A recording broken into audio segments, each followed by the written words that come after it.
Ayan, ito naman ang problema ni Madam. Mali daw yung link na ipasa niya kay Sound.me.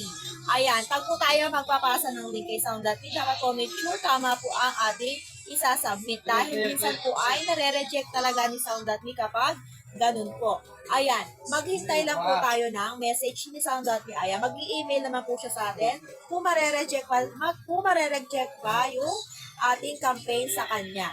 Ayan, mag-wait po tayo ng email ni Sound.me. Malay nyo po ay hindi niya i-reject. Ayan, pwede nyo ulit i-paste a link yung ginawa yung video. Ayan, pwede nyo ulit i-paste a link. Ayan naman, palagi natin tignan ang ating email, kaya dapat po tama talaga ang ating i-paste a link. Ayan. Kung nakatulong po itong video ko, ay papalaw na rin po ha. Ay para lagi tayo updated sa ating mga video. At kung yung mga bago po na gusto ko mag-sign up kay Sound.me, ay mag-download na rin kayo para maka-earn na rin tayo ng malalaking dollar at